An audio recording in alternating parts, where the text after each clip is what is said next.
Conscious Parenting webinar.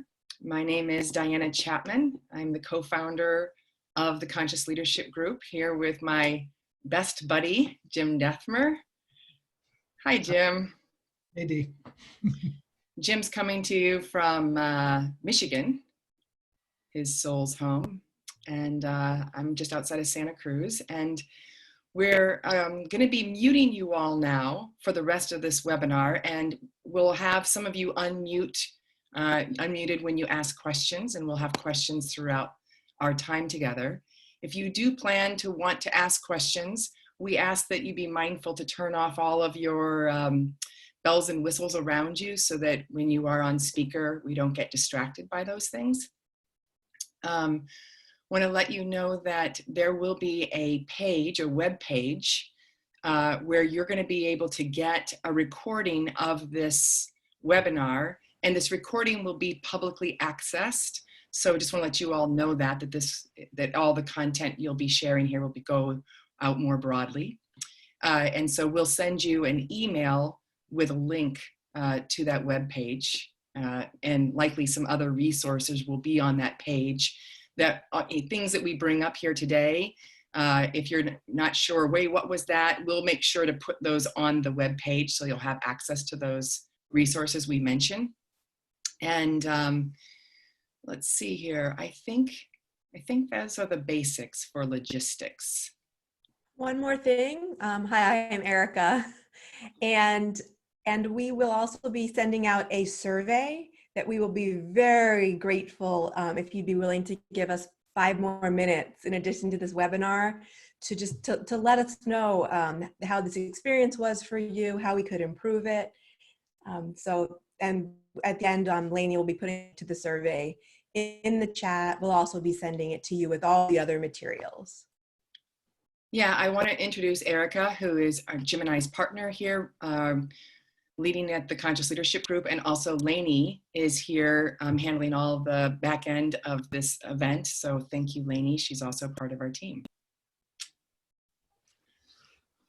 All right. Diana, did you mention that we're going to offer a 4-week course? I was daydreaming. We are going to be offering a 4-week course. If you like this content, we're going to be having a 90-minute once a week for 4 weeks, starting sometime in June, that you all can sign up for, and that will also be on the web page, that link. And I think we'll also post that link here in the comments section along the way, so you can have access to that place to sign up. And we're going to be offering, for those of you here, 10% off. I think that's right. 10% off for the next 24 hours for those of you who've come here as a thank you for joining us today. And then after 24 hours, it will be back to its normal price of $150. We decided to do that. It was a conversation amongst us at the Conscious Leadership Group. Our brand has been very focused for years now on supporting leaders inside of organizations. And we've been very, very interested in things like conscious parenting or conscious partnering or other dimensions of consciousness. But we've stayed pretty ruthlessly focused on leaders in organizations. We felt that's what we were called to. And we've been having these conversations in recent months about letting the brand expand a little bit to include things like conscious parenting. So it was a big decision on our part to let it expand out. And we decided to do it. And I would say we're very, very excited about it. Over the years that we've been doing this, we go into companies and organizations, and we work inside of teams. And oftentimes they'll say, this was really good for our team. And it's been unbelievably helpful for me with my 12-year-old or me with my 3-year-old twins or stuff like that. So we've always been deeply interested in this subject. We've also been practicing conscious parenting for decades. I have a 27 and a 25-year-old. We started working with them when they were 4 and 6, putting them on the drama triangle and using this with our families. I was a stay-at-home mom for 12 years and a homeschooler for a period of time. And so being with children and working with children has been a big passion of mine. And I have two daughters. This is important for many of you, one naturally born, one adopted, because there are other dimensions that come in when you start bringing adopted children in or children in, things like that. And then I have four stepsons, so I also have blended family experience. I joined into their life when the oldest was about 17 and the youngest was about 12. And now Debbie, my wife, and I are getting to practice conscious grandparenting. We have 7 grandkids. So, all the stuff we're going to talk about, we practice. If you know us, you know we practice it. So there isn't much theory here. It's all stuff that we're doing day in and day out with our children and our children-in-law. I have a bunch of children-in-law and grandchildren. And so there you go. All right, so let's frame the conversation a little bit. Because I imagine since this is an open webinar and there were no prerequisites, there might be some of you on this call who came because you heard there was going to be a discussion around parenting and conscious parenting, but you don't really know much about the Conscious Leadership Group or our approach to consciousness. And then others of you are seasoned veterans, have been around us forever. But to make sure everybody's on the same page, we just want to say a couple of things about our approach to conscious parenting. So one of our big ideas is that in life, there are 2 basic buckets. One bucket is the content of your life. This is what you're talking about, what you're thinking about, kind of just the normal stuff of life. If we were to go out and have a cup of tea and I were to say to you, so how's parenting going? Whatever you would talk about would be the content of your life. So, we asked you when you signed up, what are the issues you're facing? What are the questions you have? So anything that relates to, like, I'll just pull out from my mind some of the stuff I read, sibling rivalry or screen time or how to homeschool or agreements around bedtime or how to be with feelings in the home. On and on and on and on and on. How to balance my energies when I'm exhausted at the end of working from home and then I'm homeschooling. Everything that you wrote down, and I think maybe 450 or so people signed up for this. So everything that got written down is the content of your life, and specifically the content of parenting. Got it? That's just the normal stuff. We are context coaches, not content coaches. This is really an important distinction. So if we were content coaches, we would be subject matter experts, for example, in screen time. That's a hot one, right? And there are people who've done serious studies about screen time and serious studies about the effects of it. Or a couple of you mentioned, that you've got teenagers who are smoking marijuana, and we'd be experts as scientists. We might be practitioners of marijuana, but we would be experts in the science of marijuana. We would talk through that and brain development and all that. We are not content experts. Really important. We are context experts. So for us, content, whether it's parenting or partnering with your intimate partner or in the work world, content is simply a means to practicing context. Another way of saying that, content is a means for practicing consciousness. Now that's a big distinction. So many of you probably signed up because you go, this is great. Maybe somebody can give me some advice about sibling rivalry or, whatever, chores and how to make agreements around chores. We're not going to do that. We're going to support you to use the content of parenting to help you become a more conscious human being, to help you wake up, to help you become more present. By the way, we do this when we go into the workspace. We say we're not subject matter experts on anything in the workplace. We're going to use the content of the workplace to help leaders become more conscious, to wake up, to become more self-aware. A really important distinction about what we're up to here is that this is foremost a class on consciousness, and we're going to use whatever's going on for you as a parent to support you to explore waking up, becoming more present, becoming more awakened, more alive, more enlightened, whatever you want to call it. Get that distinction? If you don't understand that, you might be frustrated and disappointed because you're going to go, they didn't answer my question about screen time. The other thing we're up to here is it's our belief that the wisdom lives within you on how to address the issues going on with your children. That the resolution, the awareness of what to do next is available to you when you're present, when you're conscious.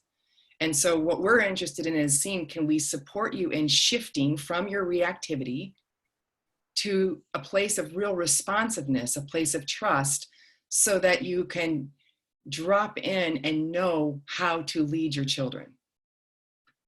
And that's what our focus on is that. And so we want to help empower you to know the answers live within you, not outside of you necessarily. So let me say one more thing. We just put out a blog, what we call Going Deeper. And I wrote something on conscious parenting. Maybe some of you read that. And this would be an example of the distinction that we're making here. Often over the years, the decades that I've talked to parents and grandparents about parenting and grandparenting, one of the primary identities that they come to the subject of parenting with is this identity. My primary job as a parent is to train up my children. My children come to me as a tabula rasa, blank slate, or with some encoding, and my job is to teach and train them up to independence. The goal of parenting is to raise healthy, well-adjusted, independent adults. And by the way, we're not saying that isn't part of the dynamic. We're suggesting that there's something else going on for you that is equally powerful, and that is this. Your children haven't come to you to be taught by you. They have come to you to teach you. They have come to you to teach you. And we mean that in several ways. The youngest of my grandchildren is just a few months old. In my experience, there are few greater embodied experiences of presence than an infant.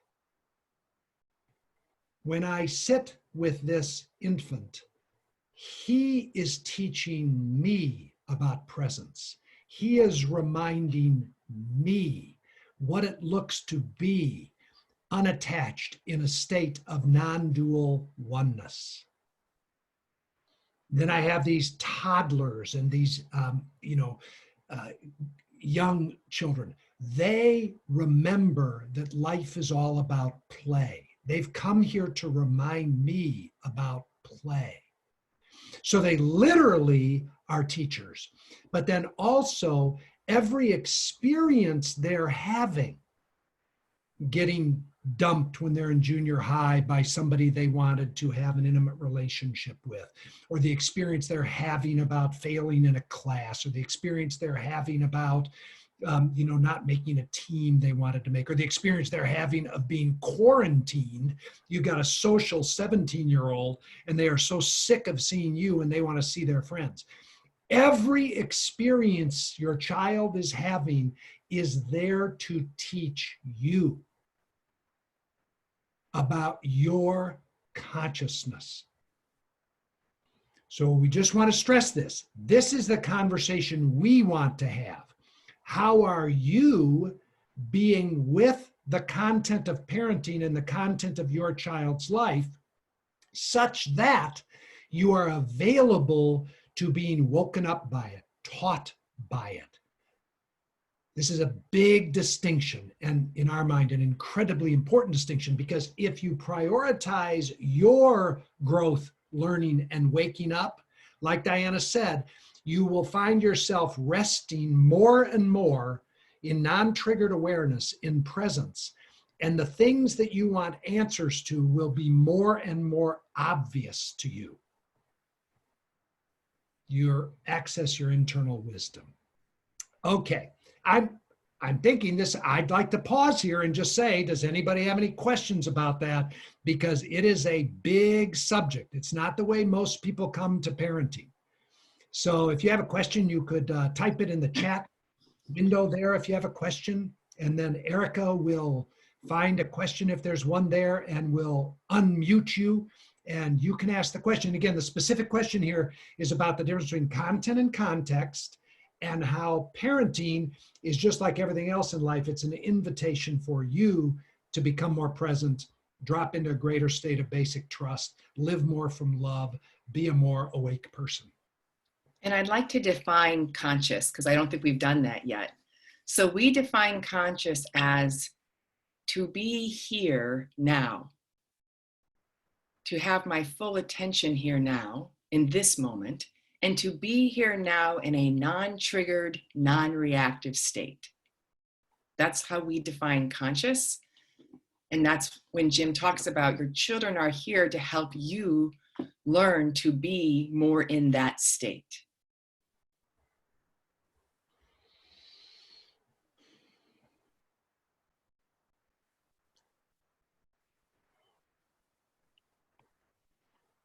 Anything popping up, Erica? Yeah, we have a question from Christy, CH. At the beginning, could you do an unmute, Lainey? All right, we're ready for you. Can you hear me? Yes. Hi. So my question is, when you just define consciousness, can you really be conscious when you're a working parent right now? So full-time working mom, my husband's a full-time working dad. We have a 2.5-year-old and a 10-month-old, and we're doing it all at the same time. Can I even attain conscious? Well, can means are you able to? And we would say you are able to, and you might not choose to. And there might be lots of good reasons why you would choose to be reactive instead of be in that state of trust. Yeah, and I want to say this question comes up so often with young parents, and especially young parents who are in a state of overwhelm.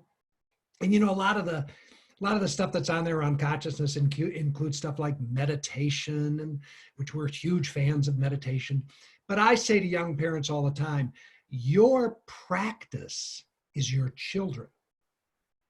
So this is not extremely complicated, Christy. It's simply this. As you're sitting down to the dinner table, or let's say grabbing food and moving through the house, the question we would simply ask is, are you actually present to your children? Or are you in the future thinking about bedtime? Are you in the past thinking about a client call you had? Are you actually there with your child? And if you're there, are you there in just this moment with a sense of trust, with a sense of presence, so that you can see your child and see you in that moment?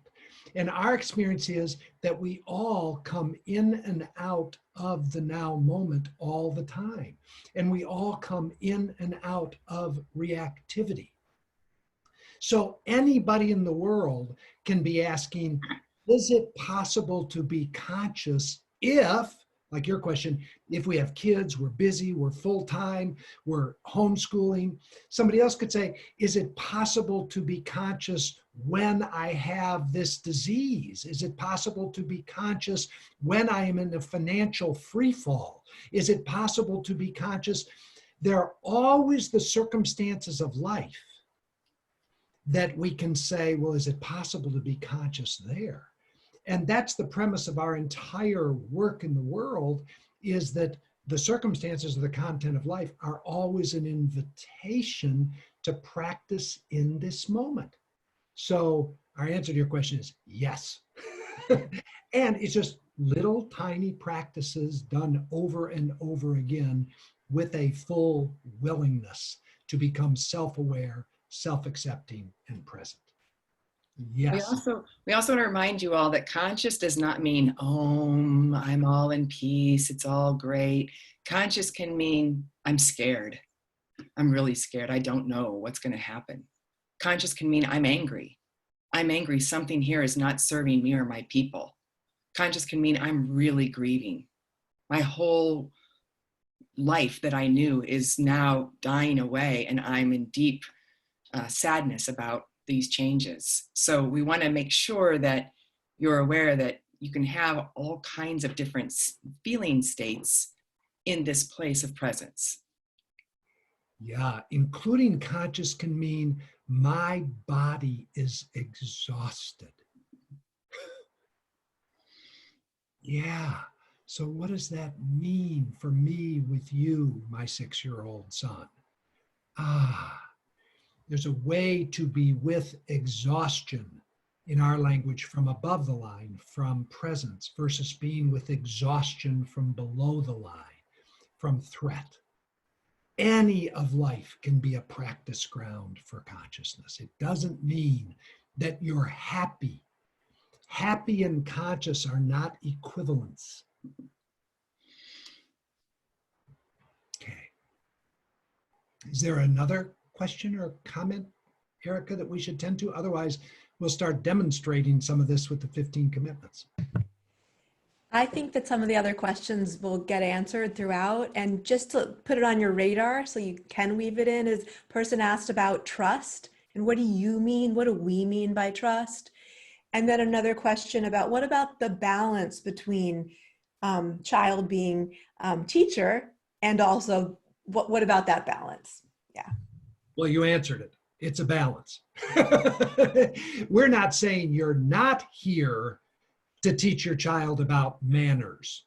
It's not that you're not here to teach your child about independence. Yes, we're just saying that you're probably clear that that's your role.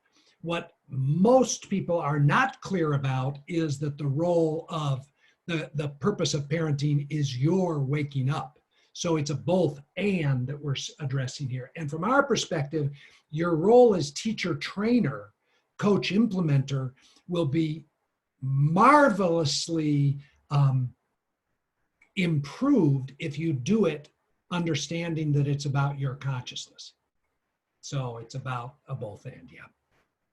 Okay, so, and we'll come back to trust. In fact, we'll touch it right now. So our model is real simple. You know, at any moment as you're with your children, by the way, literally physically with them or with them in your mind, like a lot of my kids now are not physically present with me, my grandkids, but I'm with them in my mind many times a day. So physically with them or with them in your mind or with their co-parent in your mind. The question we always ask is, around whatever it is that's going on with them, the content that we've talked about, or whatever's going on in your mind, are you above the line or below the line in this now moment? Are you in a state of trust? Are you in a state of open-hearted, open-minded learning? Are you valuing learning and growing? Or are you in a state of threat or fear? Are you contracted, below the line? Are you in survival mentality? And again, just for those of you who are new to us, we don't make either of those right or wrong. They're just two states of consciousness. They're just two ways of being in the world. And we're actually hardwired to be in the world from a sense of threat. So I'll just tie it to parenting. It's very easy to experience threat. For example, you're home, you're homeschooling your kid, you begin to believe they're falling behind. They're falling behind, whatever that means to you. It's natural and normal to experience that thought, my child is falling behind and they might not catch up, as a threat. And when we experience it as a threat, we go into a reactive mode. And all of these threats are basically threats to one of three things. They're a threat to our wanting of control, of approval, and of security. Approval, control, and security. So if I think the thought multiple times, my child is falling behind because of the way she's being educated right now. And I experience that as a threat. It could be a threat to my wanting of control. I want to control how my child learns. I want to control my child's development. I want to control my child's future. This is a huge one for parents. I want to control the outcome of my child's life. Or it could be a threat to your wanting approval. This is a huge one right now in the midst of what's going on. All of a sudden, you're being asked to homeschool, and you want approval for doing a good job as a teacher as well as a parent. And you're experiencing your own disapproval of yourself, or the disapproval of the society that is, you believe, is telling you ought to be able to spin all these plates and balance all these hats, or the disapproval of your co-parent, your parenting partner, who says you're not doing a good job. So as you think the thought that your child is falling behind, you get threatened because you hear disapproval. You're doing a bad job. So you're not able to control your child's learning. You're not able to control your child's success and future. You're in a state of threat to your own sense of approval. And the third one, it feels like a threat to safety and security. Because literally, I don't know about you, but many of our parenting minds go to, my kid's never going to make this up. They're going to be always behind. They're not going to get into whatever you want to say, the kindergarten I want them to get into, or the high school, or the college, or they're not going to get a job. Or you have kids that are just graduating from college and they're coming out into the worst economic conditions that have existed since the Great Depression. And you're smart enough to know that they will always be behind the monetary curve. This is a belief. And so you get threatened in a state of safety and security. Will they ever be able to be financially independent? Off we go. I used to get threatened a lot around, they're going to resent my parenting. They're going to say I did it wrong. And so later on, they're going to not approve of me. That one used to get me a lot. So again, we're just saying whatever the content is, you're being with that from either above the line, a sense of trust, or below the line, a sense of threat to your wanting of approval, control, and security. And again, we don't make that wrong or bad. We actually make it natural and normal. If, whatever, I think they're about 180, it looks like. If 180 of us could all go out and have a glass of wine tonight, and each of us could report when we went below the line that day, all 186 have an illustration of where we got triggered and went below the line. It would be okay. We just went into survival mode. So our work is to say the first key to conscious parenting is to be self-aware enough to notice that I've become scared. I've gone into a threatened state. I feel like there's a threat to my wanting of control, approval, safety. And first, recognize that. Oh, yeah, okay, got it. And then second, take a breath of acceptance, just that you're scared, you're in overwhelm, you're stressed out. Can you just give yourself a breath of loving kindness? Wow, yeah, today is Thursday, and I am really below the line. I can't even see the line. I'm so far away from it. I'm in total overwhelm and reactivity. One way you know you're below line is it's not funny. The more not funny it is, the more below the line you are. So Jim is starting to talk about these 4 questions that we use over and over again in conscious leadership. And we say parenting is a form of conscious leadership. So the first question is, where am I? Where am I? And Jim was describing, am I above the line in a state of trust? Or am I below the line in a state of threat? Am I above the line open and curious and wanting to learn? Or am I below the line closed, defensive, wanting to be right? So the first question, where am I? So as you all think about some relational issue that you've got going on right now with your children, or some parenting issue, everybody think of one. Think of some parenting issue you've got. Screen, as Jim was describing, screen time, social distancing, homeschooling, sibling rivalry, all these different kinds of things. You've got some parenting issue. The first question is, where am I? Am I above the line or below the line? And here's a pro tip. You're almost always below the line when you're thinking of these issues. Almost always. And to go, look, how do I know I'm below the line? And then the second question is, can I accept myself? I'm just scared. My identity, my ego is perceiving a threat to the security, control, and approval, and I'm scared. So can you breathe in and give one breath of acceptance to just being scared? It's okay to be scared. My gosh, parenting is what a journey. It is not for the faint of heart. And I get scared. Those are the first two questions. Where am I? And can I accept myself for being in this threatened state, for being just where I am? Okay, now what I want to do is I want to map this territory of above and below the line a little bit more. And what we decided we would do is we would take the first 6 commitments or so of the 15 commitments of conscious leadership, and we would give you some illustrations of how we apply them to parenting. So the first commitment says that when I'm above the line, I'm taking 100% responsibility for the circumstances of my life. And this is the key. And I'm supporting everybody else in my world to take 100% responsibility for the circumstances as well. When I'm below the line, I'm taking more or less than 100% responsibility. And the tool we use there is the Karpman drama triangle.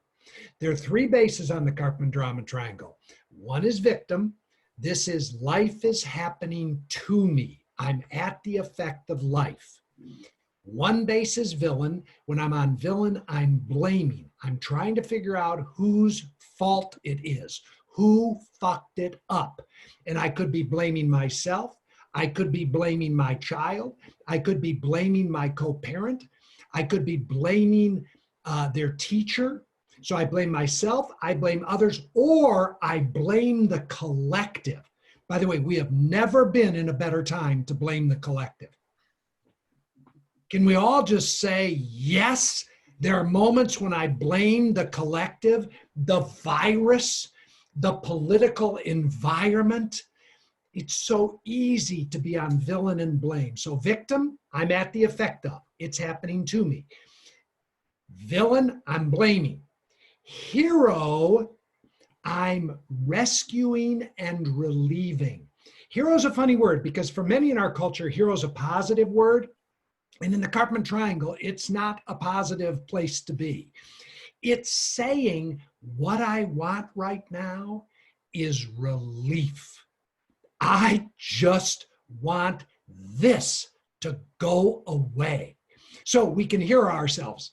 I just wish we could all say yes to this. At the end of the day, you've worked your butt off. You've been on 15 Zoom things. You homeschooled your kid. Then they had a fight at dinner. You skipped the showers. You don't care whether you're putting them to bed dirty. You didn't read to them. You just tucked them in, and you couldn't get to your glass of Chardonnay fast enough because you needed relief. You're going, oh my God. So I talked to parents who were saying, you know, it used to be about 7 o'clock at night, I wanted a glass of Chardonnay. Now it's about 2 in the afternoon. I start going, and you've kind of upgraded, you know, went from Chardonnay to a big, bold red, to a glass of vodka, to a shot of whiskey, to smoking a joint, or just vegging out in front of some screen where you can mindlessly watch whatever. That's heroing yourself. Or it's heroing your child. And this is the big one. One of the things we see in unconscious parenting, and this is the point we want to make, we can make a lot here, is parents who view their children as victims, their children are at the effect of the current circumstances. They're at the effect of homeschooling. They're at the effect of social distancing. They're at the effect of their sibling. I'm going to say this. Some of you view your children as victims at the effect of their diagnosis. Once they're given that diagnosis, ADHD, you see them as a victim. They don't have good executive function, so therefore they are a victim at the effect of their brain chemistry, at the effect of their psychology.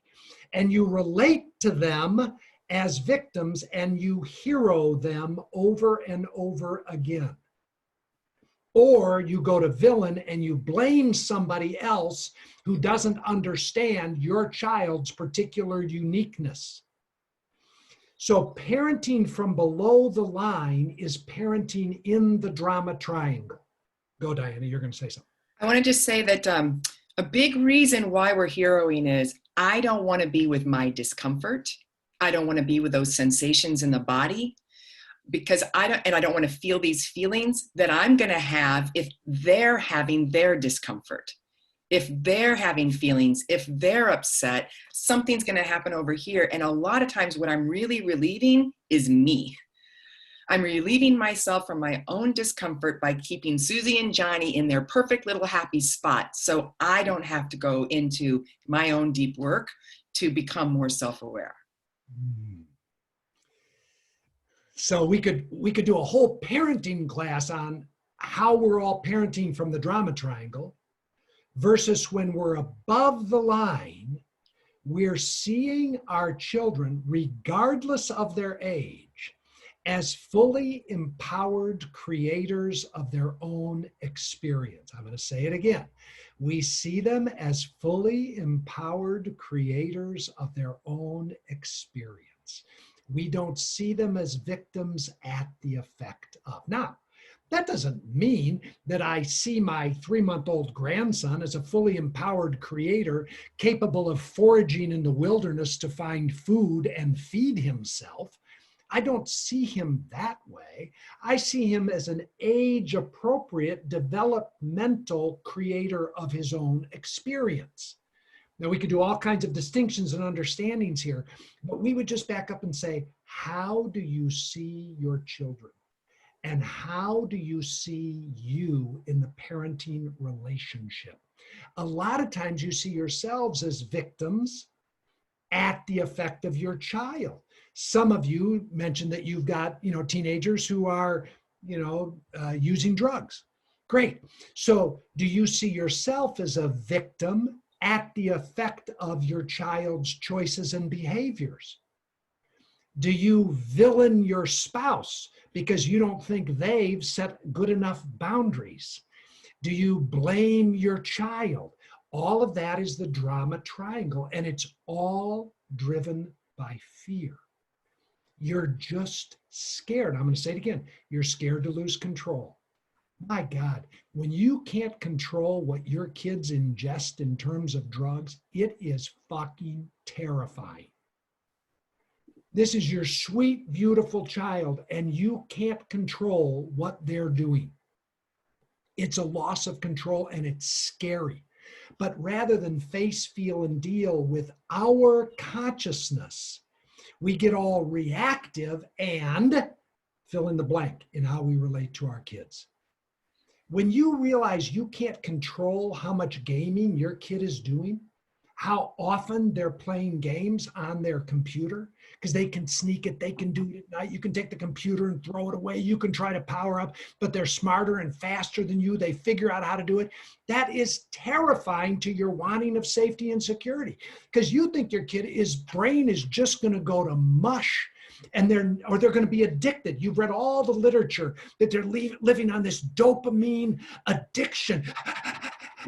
And you're 20 years out in the future and you're terrified about their safety and security. Before you go have the conversation with them about their compulsion around gaming, you've got to come back and do your own consciousness work. So this is commitment 1. Below the line, scared in the drama triangle. Above the line, present. I'd like to give an example. Below the line, I'm at the effect of my kids not going to bed when I ask them to. I'm reactive and I blame them. I blame maybe my spouse or my co-parent. I blame, technology for making them overstimulated, whatever.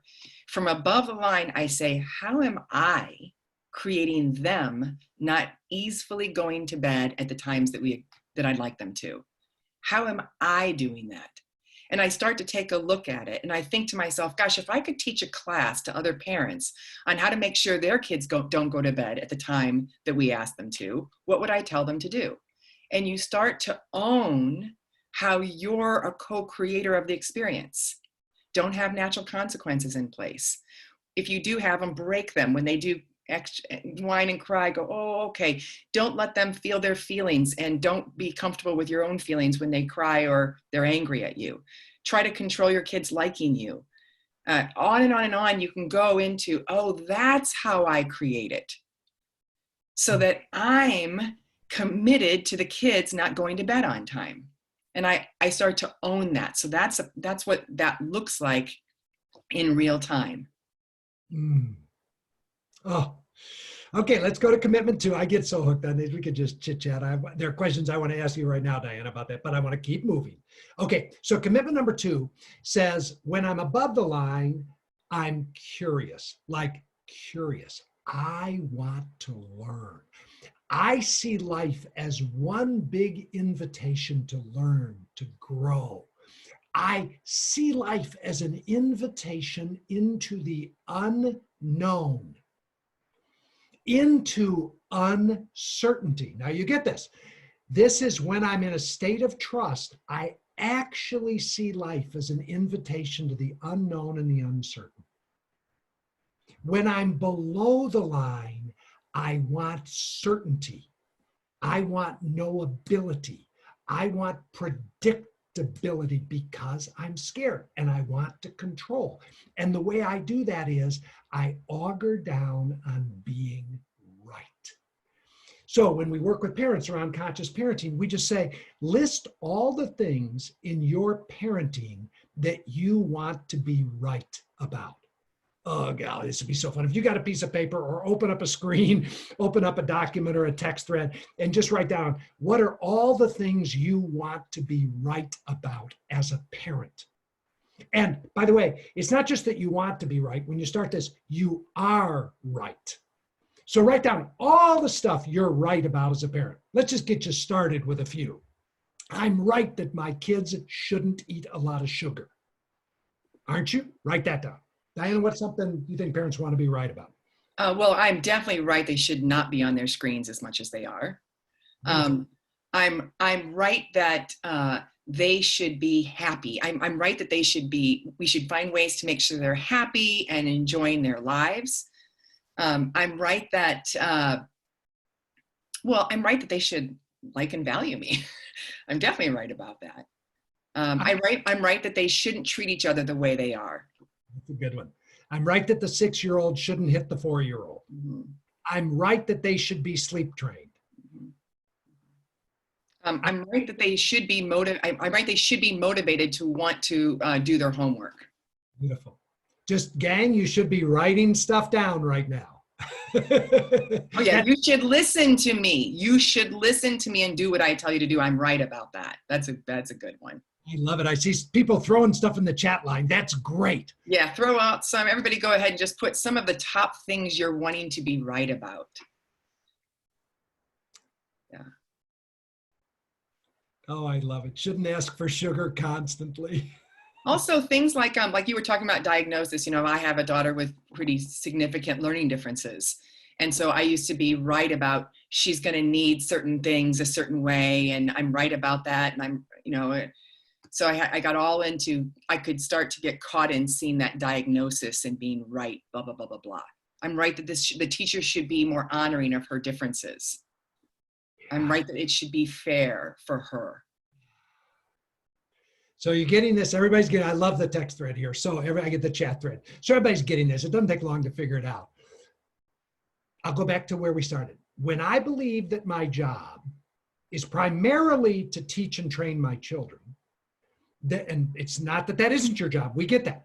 Then one of the things I want to do is come up with a set of constructs about what I'm teaching them and training them about. And that becomes a set of values, a moral code, a set of responsibilities, a set of do's and don'ts. We get that. We're not saying don't have that. Just hear me on this. But then we get so invested in being right about all that, And anytime our child isn't living that way, acting that way, behaving that way, believing that way, we want them to believe what we believe about reality, then we get threatened and we go below the line because it's a threat to our wanting to be good parents. I guarantee you, everybody on this call wants to be a good parent. You took time out of the middle of your day to get on a call to be a good parent. And a big threat you have is around failing as a parent. And one of the aspects of failing as a parent is your kid isn't living the way that you believe they're supposed to live, so you can check off whether or not you were a good parent. Great. But then the shadow side of that is we get so attached to being right that we get more interested in being right than we are in learning. We get more interested in being right, listen to this, than we are in being connected to our children. This is a huge one. You'd rather be right than be connected. So commitment 2 says that the key to commitment 2 is, would I be willing to see that the opposite of my belief could be as true as my belief? Now, it's not that your belief is wrong. We're not saying that. Would I be open to the possibility that the opposite could be as true? Could I learn from spinning it around and looking at it from a different place? Now, most people are terrified that if they started to do that, they would go into a moral free fall and they wouldn't have any basis on which to say to their child, stop. In our experience, that isn't true at all. But the basis of the stop becomes something other than your righteousness. That's a big statement right there. So commitment 2 says, I'm more interested in learning, in exploring, in being curious than I am in needing to prove I'm right. Okay. Let's do commitment 3 and then let's take a few questions because I imagine there'll be some questions. So commitment 3 says, when I'm above the line, I develop an extremely friendly relationship with feelings. I experience that feelings are just part of being a mammal, part of being a human with a limbic system. Feelings just come and feelings go. Feelings are part of being fully alive. So when I'm above the line, I feel my own feelings. They come. Feelings are just energies in the body. I feel them. I breathe. I move. I give them a little bit of sound, and the feelings go through my body. I don't act out my feelings. If I'm angry, I don't violate somebody with my rage. If I'm angry, I don't hit something. I don't break something. I learn to be with my anger in what we call a clean way, where it comes and I learn how to move it through my body and it's gone in less than 90 seconds. I know how to do that with my sadness, with my joy, with my fear, and I know how to support my children to do the same thing. And I listen to the intelligence of those feelings. They have wisdom to offer. They are pointing me in the ways that would most serve me and others. So sadness is saying something needs to get let go of. Anger is saying something could be more exquisite. Something needs to change. Something's no longer of service. Fear is saying, hey, pay attention. Something needs to get known. So I'm listening to my intelligence, to the intelligence of my children. Joy, let's celebrate. So I don't dismiss those as a problem. I welcome them like good advisors. When we watch parents, and just feel into this yourself, we say there are 5 core feeling states: sad, angry, scared, joy, and sexual feelings are one of the core feeling states. That feeling of attraction, that feeling of creativity, procreativity, and way beyond that. When we coach parents, we often discover that they're somewhat comfortable feeling joy and maybe sadness, but they don't want to feel anger, fear, or sexual feelings. Therefore, since they won't feel them in themselves, they won't let their children feel them. One of our 6 kids, one of my stories about this child is they've never been comfortable feeling their own sadness. Never. They have an extreme positivity bias. So as I watch my grandchildren start to feel sad, the system kicks in to try to get the kid to not feel sad. And these parents are very, very intelligent. They have all kinds of ways to try to move the child out of sadness. But it's coming from their unwillingness to feel their own sadness because they have never experienced the great value of brokenheartedness.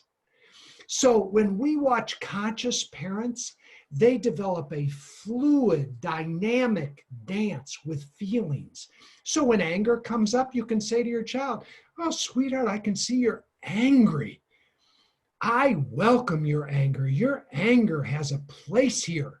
And you know that in our family, we let anger come out of our body. So you can have them stomp their feet. You can have them walk over and pound on the couch. You can have them scream out loud. So they move it through their body, as opposed to saying, "Stop being angry, stop being angry, stop being angry." So conscious parenting is developing this friendly, flowing relationship with your feelings and therefore with your children. So like Diana said, you get all the incredible wisdom and intelligence of all the feelings. Okay, when we're below the line, we just repress, suppress, and express inappropriately. Repress, suppress, or express inappropriately. You know, I talk to people who say, "God, you know, my family, we did anger, but whenever anger showed up, somebody got hurt." That's not what we're talking about. We're talking about the expression of anger in a way that's clean and healthy and responsible. One other thing around emotional intelligence is we also pay attention to what we call cognitive emotive loops, which is, I think I'm right about something. You shouldn't have so much screen time. And then I anger myself because you're on the screen again. And then that comes back and gets my thought going again. And I create a loop. And now I'm in a state of resentment about your screen time. It's a mood. And it's not, if I try to be with that anger, it's not going to really shift because I've got to first unlock.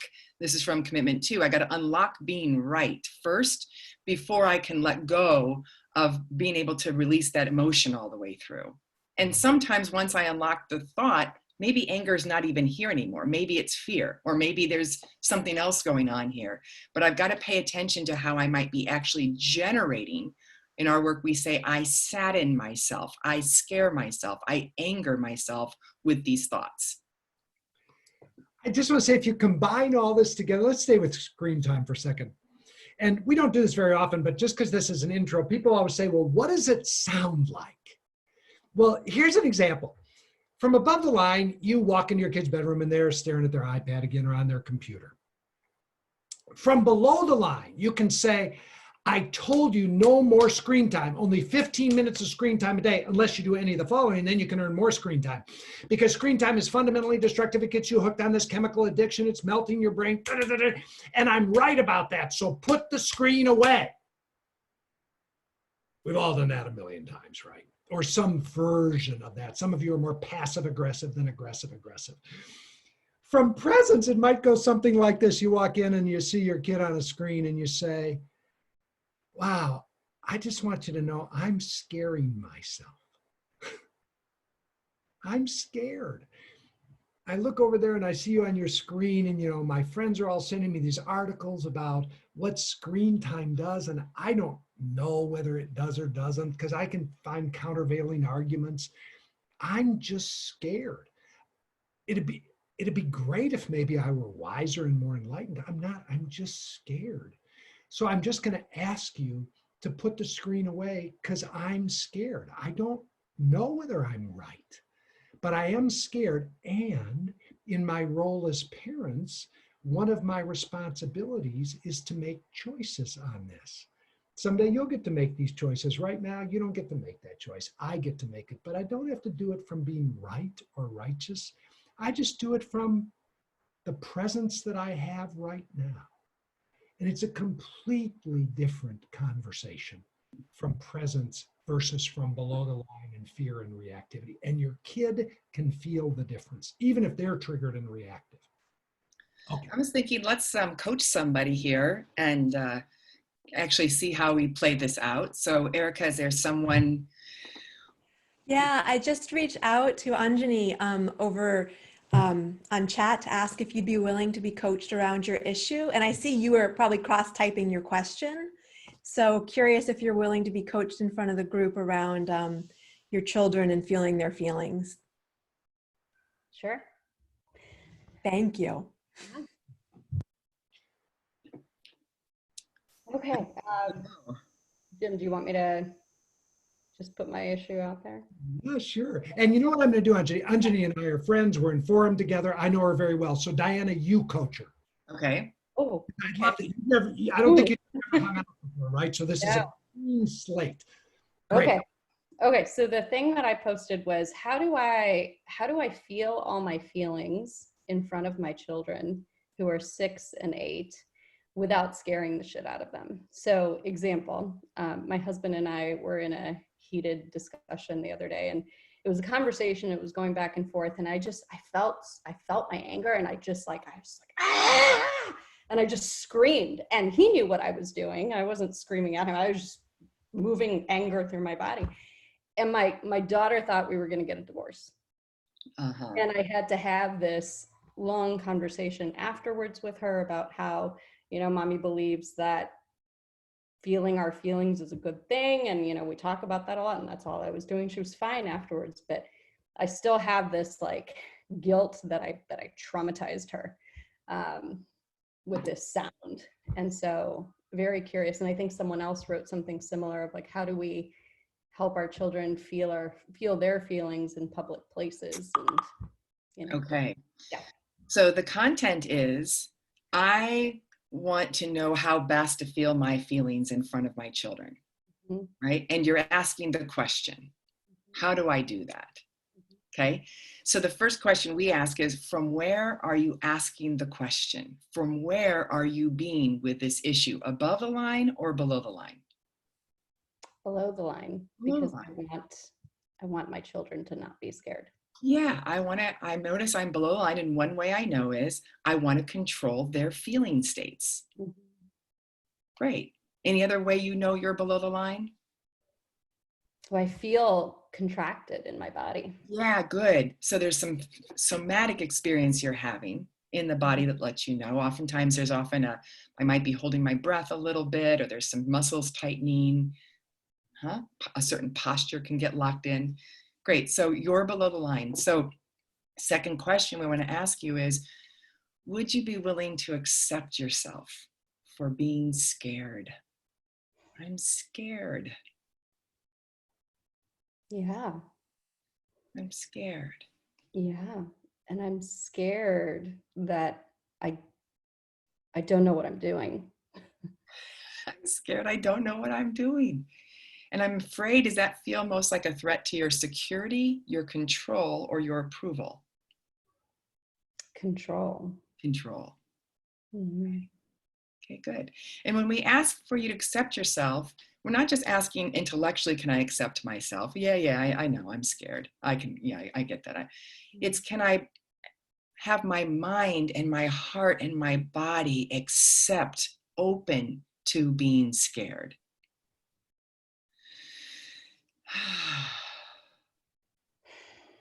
Yeah. Just scared, that's all. Yeah. And then the next question in conscious leadership is, would I be willing to shift from this state of threat to a state of trust?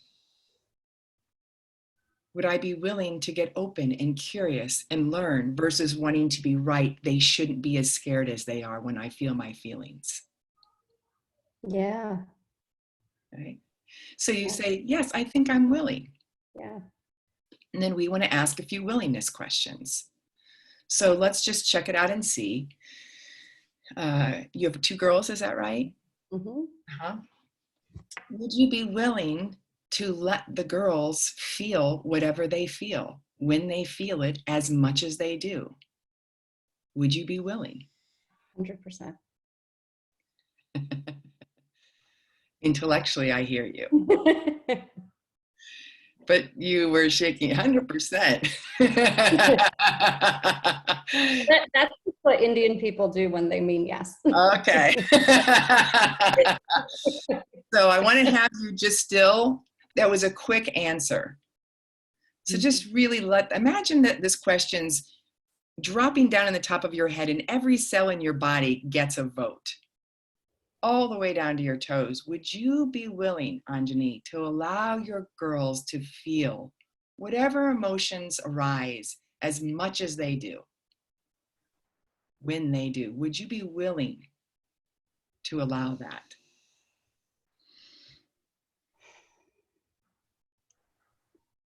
Yes.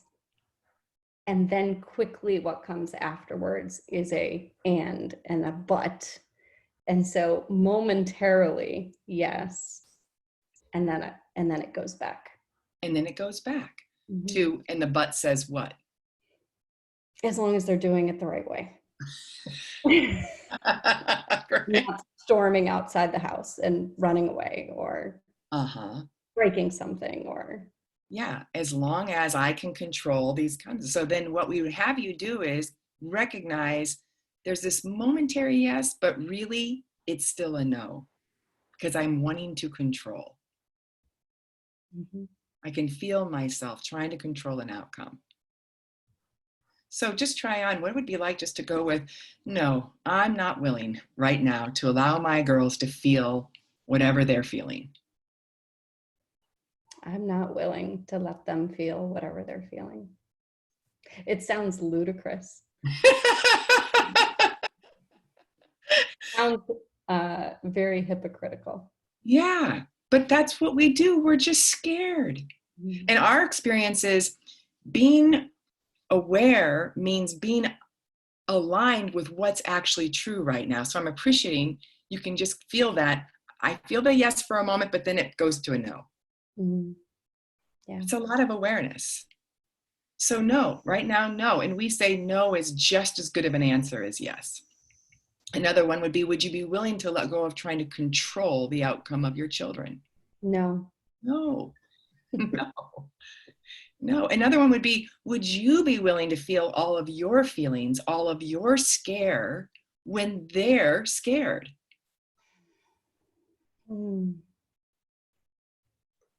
What comes up is I should. And then what comes up is, but I'm the adult. And what's the story about adults that you have?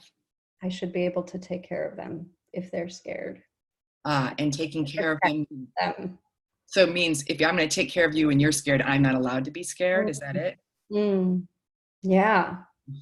Okay. And that too sounds ludicrous. Yeah. Well, we're all kind of crazy. Yeah. In the most wonderful ways. We're learning. So you can feel that place of, no, not yet.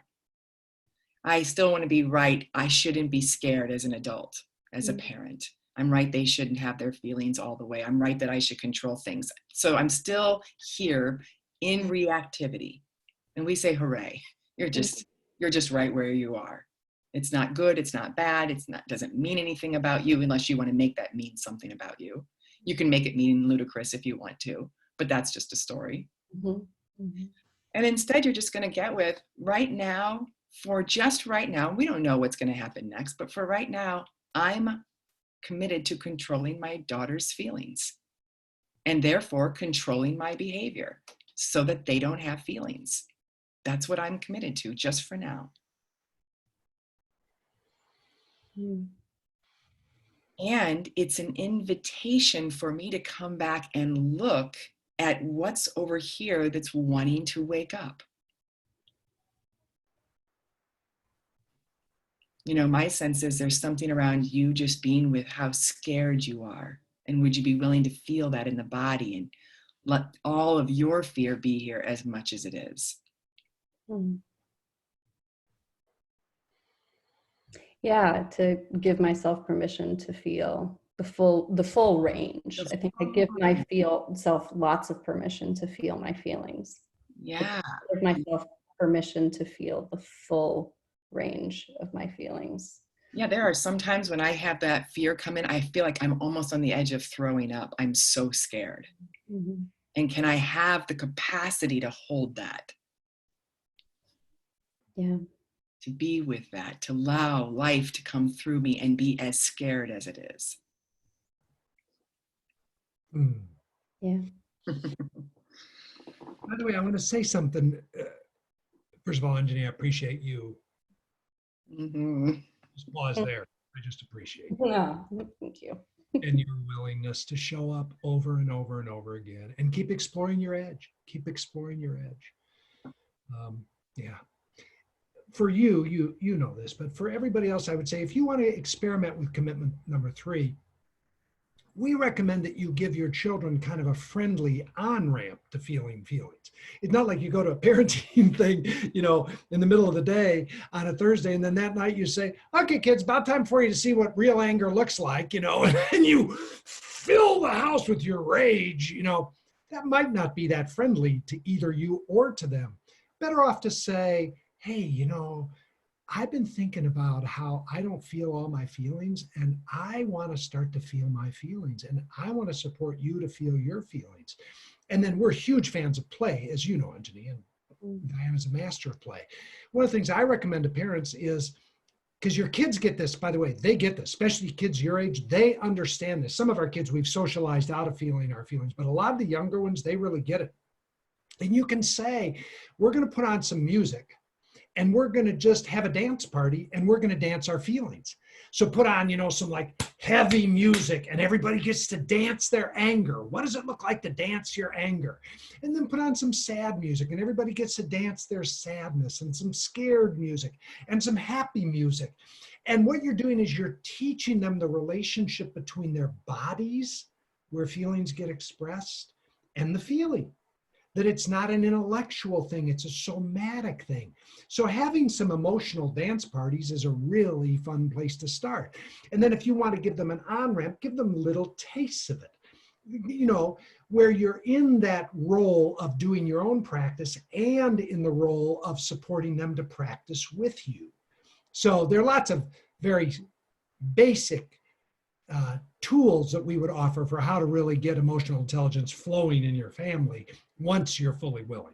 I Oh. love that. I love that because my kids are they roll their eyes when I talk about feeling their feelings. Like, oh, I don't want to feel my feelings. I don't want to talk about my feelings. I don't, and so I love the idea of the easier on-ramp. Yeah, there are a couple of things I want to say about that. One is, how is that a mirror for me?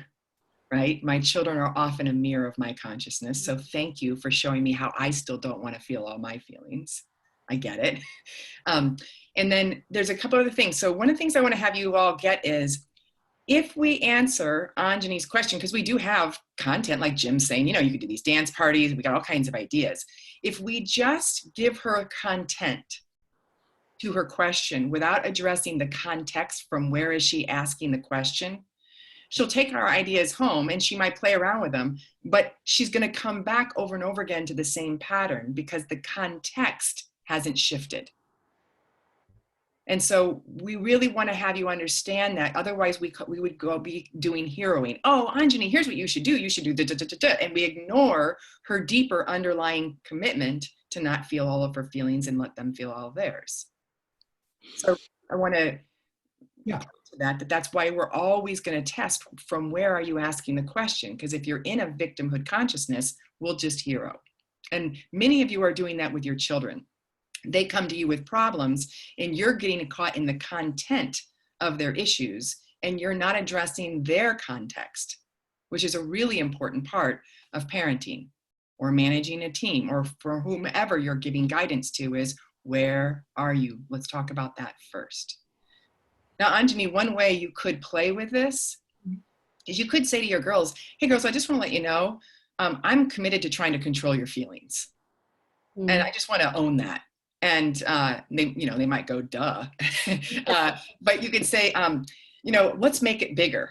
And so you could do this dance party that Jim's talking about. Let's dance a little bit. You guys start to feel your feelings, and then you come over and like wrap your arms around him and go, no, no, no, no, don't feel them that much. And you could make it bigger, like play the pattern so it stops playing you.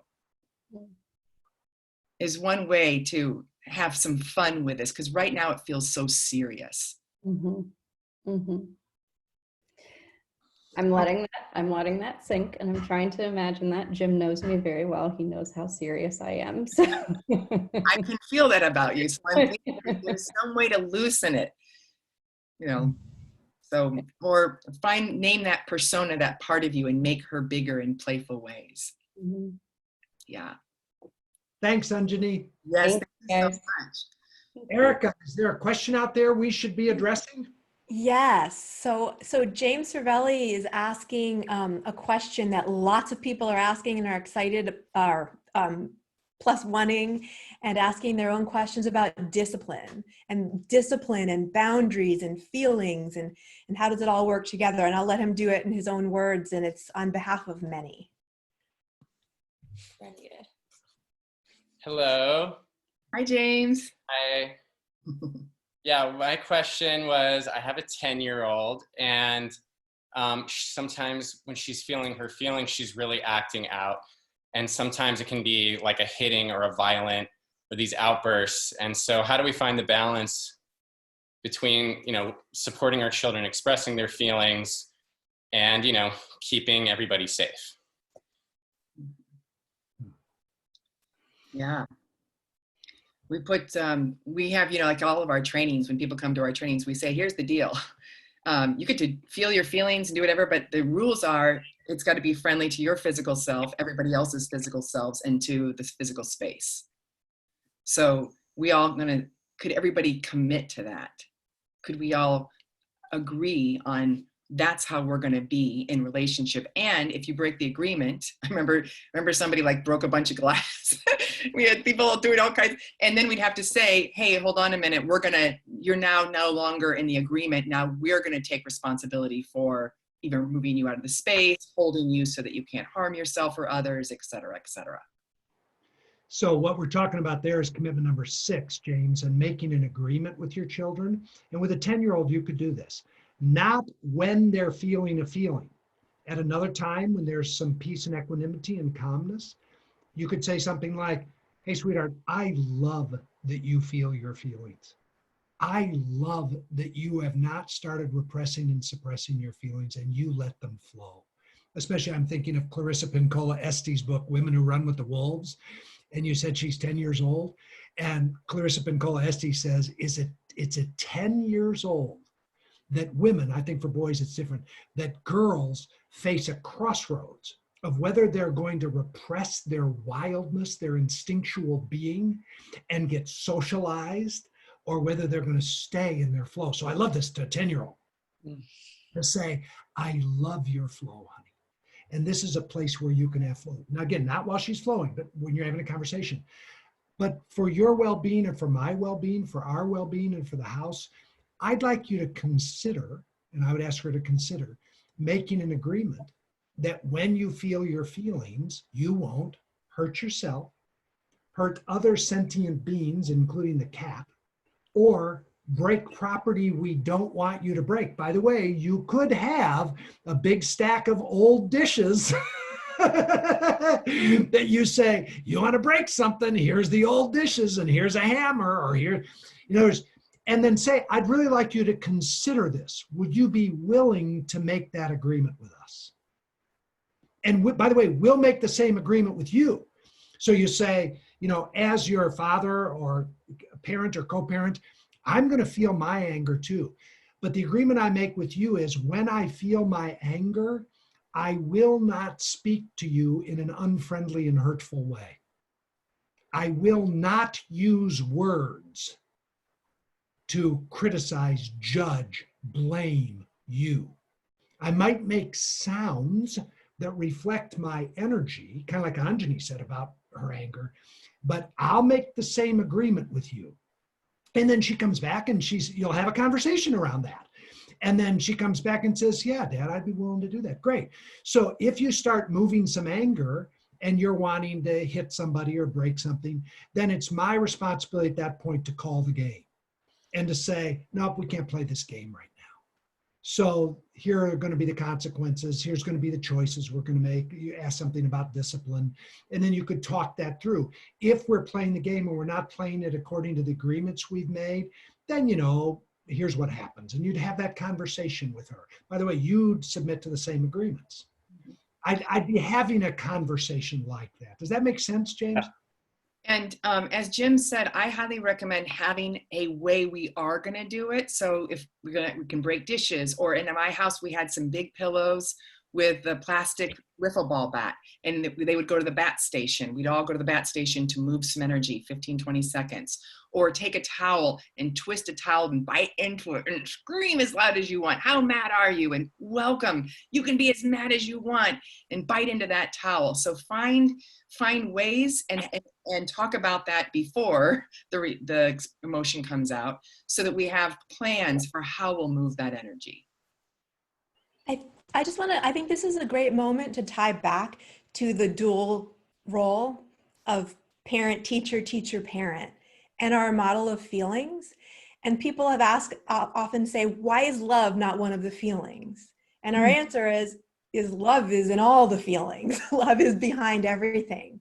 And so when it comes to discipline, and there are feelings like anger coming up, the role of the parent where we are at in our developmental state, we have this developed super ego, to use, to borrow from psychology. We can hold the space of love, and love can say, no, I'm not going to let you hurt yourself. Yes, anger, and underneath it, the parent gets to hold those boundaries from love, which can look like all kinds of things. That's great. Stop. Right? That's what you're pointing to. Stop can be very loving. Grace, who's on our team, she started training her child very young. Mommy is going to get angry. Mommy's making sounds. Mommy uses a bat. She started doing that when he was an infant. She got him a little bat. He had a bat. She tells the story that when he's 18 months old, she's in the kitchen, she's banging dishes, she's really angry. And he waddles over in his diaper and hands her bat, because he sees she's not expressing. And he recognizes at 18 months, you need to move your emotion through. They move that energy through. So kids very young can understand these concepts. I remember we were joking last night in our family, some of the kids are here, and we were joking about a moment where I took my little granddaughter, and she must have been, I don't know, maybe 2. And this little girl can move some anger. She is a vessel of full aliveness. She's exquisite. And she was moving some anger, and she was doing some stuff that was outside of the agreement of what we could do. So I just went and sat out on a porch with her, and I made sure the environment was safe. There was a rug down. There was nothing sharp around. And I just sat with her. It was a long time. This is what we were joking about. We just sat out on the porch while she just raged on and on and on. And all I was saying was, I see you. You make sense to me. And I made sure I was deeply breathing, so I was equilibrating my nervous system, and I could just witness her. And it was so beautiful to watch, because these rage things came through like waves. There'd be a wave of rage, and then some sadness, and then a wave of shaking, and then some peace. And I just rode waves with her. And by the way, bringing feelings into your home is what aliveness is all about. One of the things your kids have been brought here to teach you is that because you're repressing so many of your feelings, you've cut yourself off from your full aliveness. Let them invite you back to your aliveness. Mm-hmm. Yeah. Another question? Yes. Let's go with Sherry Bocci. And we're going to move to teenagers, which people are chomping at the bit to talk about. She's going to lead us there.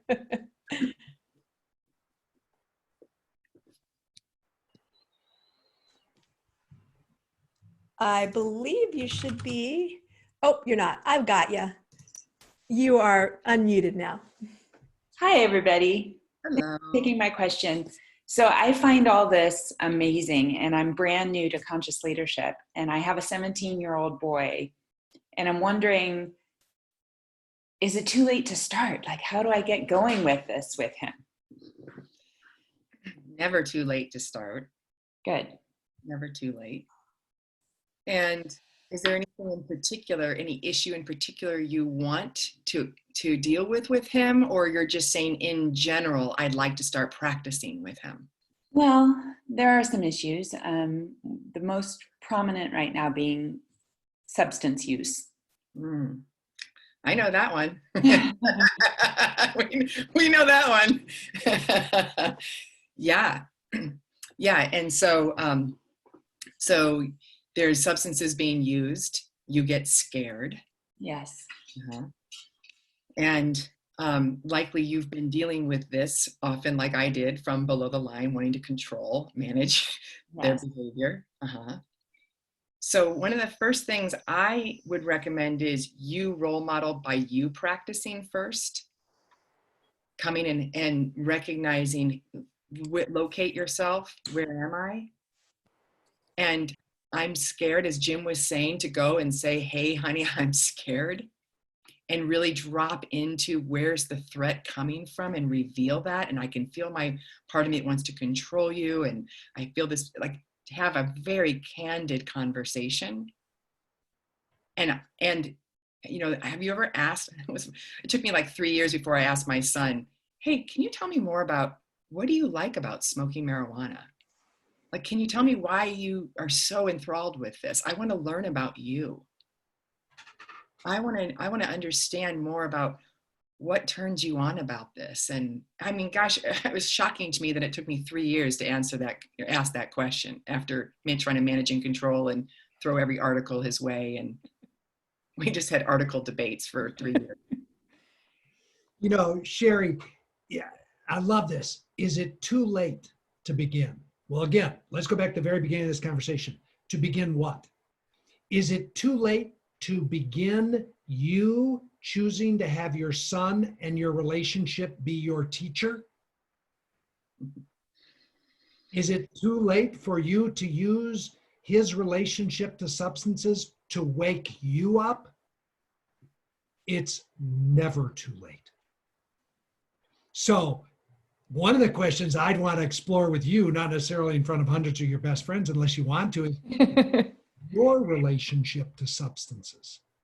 What is your relationships to stimulants and depressives? Do you partake? Do you hide that you partake? Do you have any dependency? Or are you over on the other side? You cut them so far out of your life that they have become like this, no way, never, never, So you become some rigid, uptight person. He's just there inviting you to wake up and do your own work. So imagine this conversation. Hey, sweetie, you know, I've been like kind of up your ass for a couple of years about you and substances, but the truth of the matter is I got some issues myself around substances. So like, I'm going to work on myself for a while and get out of your business. Try that one. Like, I don't know what you do. Maybe you smoke weed, or you used to, or maybe you did a cocaine thing when you were in your 20s. You're scared shitless about that. Or maybe you're addicted to surfing the web, or you're addicted to caffeine. You say, you know, there's no difference between me and you. I can't imagine making it till noon without a cup of coffee. So I get it. I get what compulsive behavior is like. I'm going to face and deal with my own shit before I start screwing around with yours. It's never too late for you to use the relationship to help wake you up. Does that make sense, Sherry? Does that resonate? Totally. It totally makes sense. I am on the spectrum of, I didn't do this in high school. I don't know why you're doing this in high school. I can't imagine why you would want to ruin your chances and cloud your future. And yeah. Yeah, and then you could go look at things like, I feel right that I should have done that in high school. I feel right about that I did the right thing. So you could go unwind that, like, I should have done that in high school. It's just as true as I shouldn't have. So maybe there'd be differences of having done those, or I should do them now is as true as I shouldn't do them now. So that your mind, one of the things we want to help you do is get the mind to let go of being right in either direction.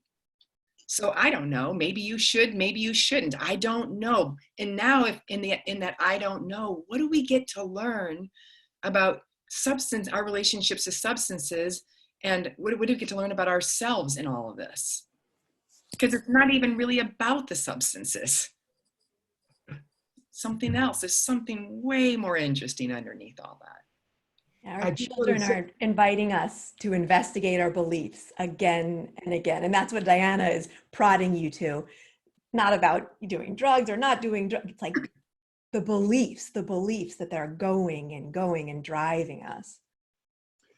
Just a wild graduate school statement. If we went to graduate school on conscious parenting, one of the things that our mentor, Katie Hendricks, said about this when we were learning parenting from her is everything your kids are going through is an invitation for you to deal with something you were going through at the same age.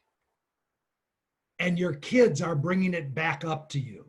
So here, how old you said your son's 17? Yes. So at 17, you're all locked down and being a good girl and you're repressed and you're going to be a straight A student and you're going to do whatever you do. And you disowned your little bad girl. You disowned your rebel. You disowned your druggie, your rule breaker. And so now life, this is just a fun game to play. Life is bringing you back to yourself. And if you could do the work to own the disowned parts of yourself, then it might be that your son can release from having to own them for you because you won't own them. Now that's a wild statement about parenting, but it makes it really fun. Yeah, and especially my sense about it is like your relationship to control in general. You know, if I weren't moving around from a controlled state all the time, what would be able to come forward in me? Okay, I think we're Thank you. done. Thank you, Sherry, because I imagine you're speaking on behalf of a lot of us. Yeah. Yeah. Okay, so we're coming to an end, and we want to remind you that we do have a course that will be diving into all these concepts more. So if this is of interest to you, we'd love to have you sign up for this course. Also, we do have a survey that we want to make sure everybody gets a chance to fill out the survey.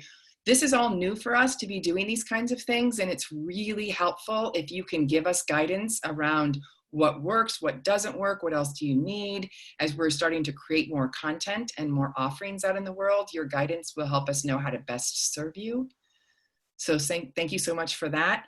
Also want to remind you all that on our website, conscious.is, we have a resource page there, and there are so many wonderful videos and guided meditations and handouts that are all available for you to use and download as you like.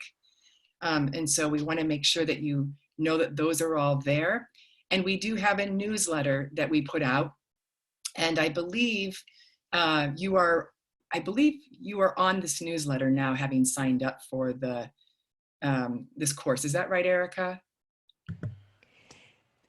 Well, nothing's happened yet because we just finished the course. Got it. We will put on the list and unsubscribe away if you're not interested. Yeah. But we will put you on the list. It comes out twice a month. Jim does some wonderful going deepers. We've just put a lot of content out on conscious parenting. And so the latest newsletter will come to you, or the next newsletter will come here to you. And is there a way for them to pull up back past newsletters, Erica? Yes. I mean, no, we don't, not directly. We're going to be following up by tomorrow with an email to you that will have these survey links again. It's going to have a link to a page on our site where there'll be a video of this course for you. You can share it far and wide with other friends and parents and anyone you'd like, with resources from this, with the course information, and we will have links to our past newsletters that are dedicated to conscious parenting. Great. So Lainey, if you could unmute everybody, we can all say goodbye. And just want to thank you all for joining us. And we hope this was valuable. And Here's to this wonderful spiritual journey of parenting. Bye. Thank you. Bye. Thank you. Yeah. Lots of love. Bye, Court. Thank Thank you. Thanks, everybody. Bye. Thank you. Thank you. Bye. Bye. Bye. Good day, everyone. Thank you so much. Thank you, everybody. Thank you so much. Great year. Bye. Bye. Thank Bye. Thank you. Bye, all. Thank you. Thank you very much. Thank you, Jim and Diana. Have a great day. Thanks so much. Bye, all Very the much. children We out appreciate it. there. Bye. Thank you very much from the Caribbean. Thank you so much. Yes, thank you from the Netherlands. Love to see you again. But encouraging employees to take them is very different. Everything that's not in